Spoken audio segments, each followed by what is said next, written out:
সবাইকে আসসালামু আলাইকুম। আমাকে একটা ব্যাপার নিয়ে আজকে পত্রিকা থেকে যে কথাটা বলতে বলা হয়েছে, আমি আসলে যেহেতু এই চিঠিটার যেখান থেকে গেছে আমি এটার সাথে জড়িত না বলে আমি যেটা বলবো এটা সম্পূর্ণ আমার ব্যক্তিগত মতামত। কর্তৃপক্ষকে যেভাবে মতামত নিয়ে বা যেটা মনে করে লিখেছেন ওটার সাথে আমার ব্যক্তিগত মতামত এক হবে বলে আমি আশা করি।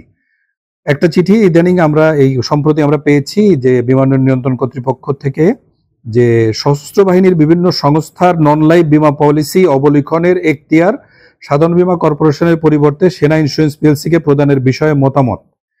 কিন্তু আমরা যদি চিঠিটার ভিতরে দেখি তাহলে কিন্তু দ্বিতীয় প্যারাগ্রাফে এখানে বলা হয়েছে যে 100% অবলিখন সাধারণ বীমা কর্পোরেশন করে, 50% নিজের কাছে রেখে 50% সকল বেসরকারি বীমা নন লাইফ বীমা কোম্পানির মধ্যে সমহারে বন্টনের বিষয়।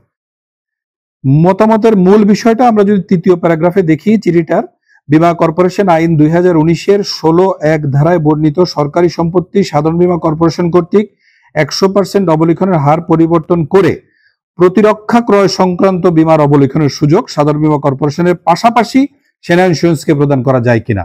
এখানে দুইটা জিনিস আছে, একটা কোনোভাবেই সাধারণ বীমা কর্পোরেশনকে বাদ দেওয়ার কথা বলা হয় নাই, শুধুমাত্র সশস্ত্র বাহিনীর অন্য সবকিছু যেভাবে সাধারণ বীমা করে সাধারণ বীমা সেইভাবেই করবে, শুধু প্রতিরক্ষা ক্রয় এটার ব্যাপারটাও সাধারণ বীমার পাশাপাশি সেনা ইন্স্যুরেন্সকে দেওয়া হয় কিনা। অর্থাৎ আমি যতটুকু বুঝি এইখানে রাষ্ট্রীয় কিছু গোপনীয়তার ব্যাপার আছে প্রতিরক্ষা ক্রয়ের, যে ব্যাপারটা হয়তো সাধারণ বীমার পাশাপাশি সেনা ইন্স্যুরেন্স যদি এটা করে তাহলে সাধারণ বীমার সাথে কোঅর্ডিনেট করে ব্যাপারটা আরো ভালোভাবে করা যাবে। সুতরাং এখানে যেমন মনে হচ্ছে সকল সরকারি সম্পত্তি বীমা করা এখতিয়ার সেনা ইন্স্যুরেন্সকে দেওয়া হচ্ছে, ব্যাপারটা সেরকম না।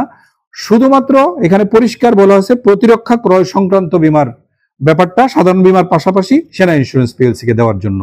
সুতরাং এখানে যে পুরা সকল সশস্ত্র বাহিনীর সকল কিছু সাধারণ বীমা বাদ দিয়ে সেনা ইন্স্যুরেন্সকে দেওয়া বা সাধারণ বীমা এখানে থাকবেই না এরকম কোনো ব্যাপার নাই বলে আমি আমার কর্তৃপক্ষ যখন এই পত্রালাপ করে আমি জানি, যেহেতু আমি সেটা বলছি যে এখানে কোনোভাবেই ওরকম কোনো মিন করা হয় নাই যে সবার ক্ষতি হবে শুধু সেনা ইন্স্যুরেন্স পাবে, সেটা না।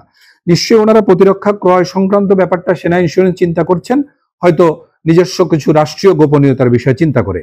আর তারপরেও ব্যাপারটা সবার মতামত চাওয়ার উদ্দেশ্যই হলো এটাকে একদম ট্রান্সপারেন্ট ওয়েতে করা। আদারওয়াইজ তো অথরিটি স্টেট হয়ে একটা চিঠি লিখতে পারতেন সরকারের কাছে, সেটা না করে সম্পূর্ণভাবে সরকারি এবং বীমা আইনের প্রতি শ্রদ্ধা রেখে আমাদের কর্তৃপক্ষ যেভাবে চিঠি লিখেছে সকলের মতামত নিয়েই যে ডিসিশনটা আছে সেটা হবে। সুতরাং আমি আবারও এটা বলতে চাই, এটা শুধুমাত্র প্রতিরক্ষা ক্রয় সংক্রান্ত ব্যাপারে সাধারণ বীমার পাশাপাশি সেনা ইন্স্যুরেন্সকেও দেওয়া যেতে পারে এই ব্যাপারে। সবাইকে ধন্যবাদ।